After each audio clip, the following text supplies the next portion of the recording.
നമസ്കാരം. Daily news ശുഭദിനത്തിലേക്ക് സ്വാഗതം. ഞാൻ കവിത കണ്ണൻ. ഒരുപാട് കാര്യങ്ങൾ ചെയ്യാനുണ്ട്, പക്ഷേ ഒരു പ്രോത്സാഹനവും ലഭിക്കുന്നില്ല. ഇതാണോ പരാതി?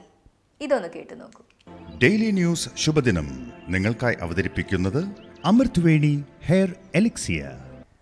ഒരു കാര്യത്തിനും തനിക്ക് ഉത്സാഹമില്ല എന്നതായിരുന്നു അയാളുടെ പരാതി. പരിഹാരം കാണാൻ അയാൾ പല മാർഗങ്ങളും പരീക്ഷിച്ചു. കുറേ പ്രഭാഷണങ്ങൾ കേട്ടു, മോട്ടിവേഷൻ വീഡിയോകൾ കണ്ടു, സുഹൃത്തുക്കളോട് തന്നെ പ്രോത്സാഹിപ്പിക്കണമെന്ന് പറഞ്ഞു. പക്ഷേ ഒരു പ്രയോജനവും ഉണ്ടായില്ല. അയാൾ ഡോക്ടറോട് തന്റെ അവസ്ഥ വിവരിച്ചു. എല്ലാം കേട്ട ശേഷം ഡോക്ടർ പറഞ്ഞു, മറ്റാരെങ്കിലും പ്രോത്സാഹിപ്പിക്കുമെന്ന് കരുതിയാൽ ആരും ഒന്നും ചെയ്യില്ല. ഇപ്പോൾ തൽക്കാലം നീ പോയി ഒരു കാപ്പി കുടിക്കുക. എന്തു വന്നാലും ചെയ്യുമെന്ന് തീരുമാനിക്കുക, തുടരുക, അത്ര തന്നെ. എന്തെങ്കിലും ചെയ്യാൻ ആഗ്രഹമുള്ളവർ 100 പ്രശ്നങ്ങൾക്കിടയിലും അത് ചെയ്യും. പക്ഷേ ഒന്നും ചെയ്യാൻ ആഗ്രഹമില്ലാത്തവർ 100 അനുകൂല ഘടകങ്ങൾ ഉണ്ടെങ്കിലും ചെയ്യാതിരിക്കാനുള്ള കാരണങ്ങൾ കണ്ടെത്തും. പ്രചോദനത്തെക്കാൾ പ്രധാനം തീരുമാനമാണ്. നേടണമെന്ന് വാശിയില്ലാത്തവർ ചെറിയ പ്രശ്നങ്ങളിൽ പോലും തട്ടി വീഴും.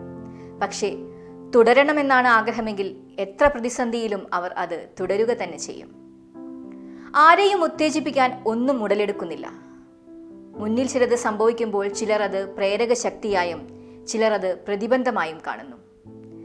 ആത്മബോധമുള്ളവർ നങ്കൂരമിടുന്നത് അവനവനിൽ തന്നെയാണ്. നമുക്കുള്ള ഊർജം നമ്മുടെ ഉള്ളിൽ നിന്നു തന്നെ ഉയരട്ടെ. ശുഭദിനം.